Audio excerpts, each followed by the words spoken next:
Hey guys, it's Rich with your Monday spot in Pagan Perspective.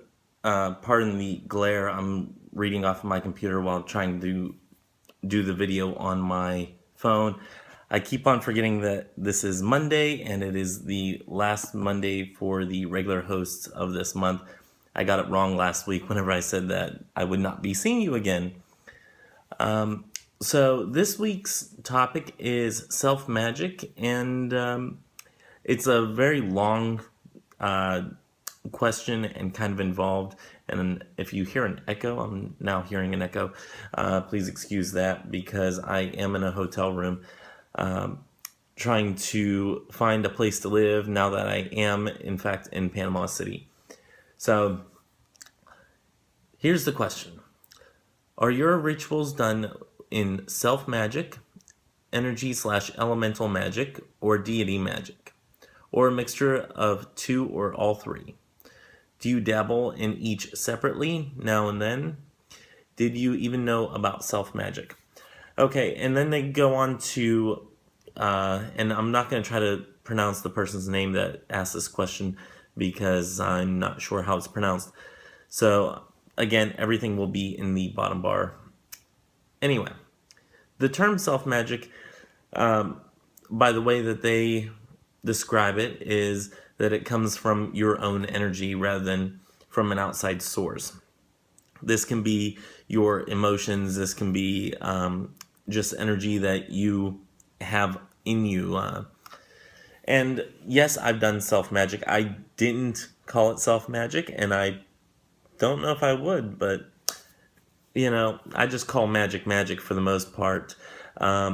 As far as energy and elemental magic, like energy from the earth or from the elements, yes, I have done that. Again, I don't really classify it as magic of one sort or another. And then you have deity magic, which obviously comes from a deity. Whether you are a hard or soft polytheist, it comes from a deity that you, I don't want to say worship, but maybe that's probably the closest word that you work with. That's what I was getting at. So anyway, do you do any of those? I do all three, and I do all three at the same time, and I do all three in different ways individually. I think it was Megan, and I could be incorrect on this, but I think she said about with her practice that she doesn't really work with the deities as much as she works with ancestors and whatnot, because deities are busy, they have things to do. So if it's not something that needs to be done with regards to a deity, then you don't really need to go to a deity for it. So I do understand that aspect, and I think it was Megan that said that. And again, I could be wrong, and hopefully she sets me straight if it's not her. So as far as deity magic, I don't think it's always needed. And in that aspect, self-magic is something that that I would go ahead and do in that aspect, or in the case of an elemental magic or something like that. That's whenever I would do something like that. Because, let's face it, if I want to do a love spell to have somebody come into my life or to just open myself up to love, let's face it, that's not exactly high priority on a deity's, checklist of things to do that on that day. It's not really something that I have to bother a deity figure with. It's something that I need to deal with, and that I need to ascertain how I want to do it and how I need to go about doing it, if that makes sense. So in that aspect, yes, self-magic, I would totally use it. And elemental magic, yes, I would use that in that instance as well. And then there's sometimes whenever it's not something that really connects with the elements.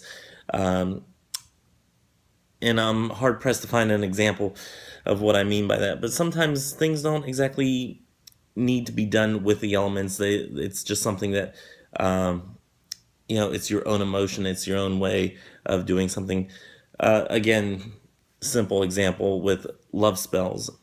Maybe I don't want to incorporate fire or water in a love spell. Maybe I just want to put my own emotions out there and, have my magic work its way that way.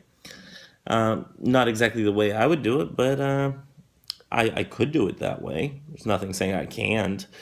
So, yeah, self magic in that aspect. Okay, maybe a better example. Let's do this. A money spell. I don't really want to call on the elements to help me with money. I don't want to call a deity figure in to help me with money because it's not a dire need.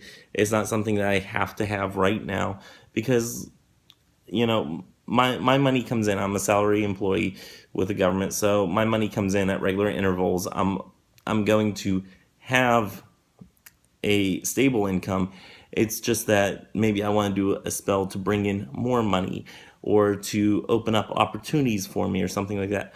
Not something I want to bother a deity with because let's face it, there's plenty of people that have less, and it's not something that I really want to do with the elements because you know it doesn't have to be done that way. Maybe it's something as simple as burning a candle or, setting out my intention that this is what I'm going to do today. This is how I'm going to conduct myself today in business. And this is what I expect to happen. This is what I am willing to happen. So that kind of aspect is something to do with self magic. Again, never heard of the term self magic before, but I can see why it would be called self magic.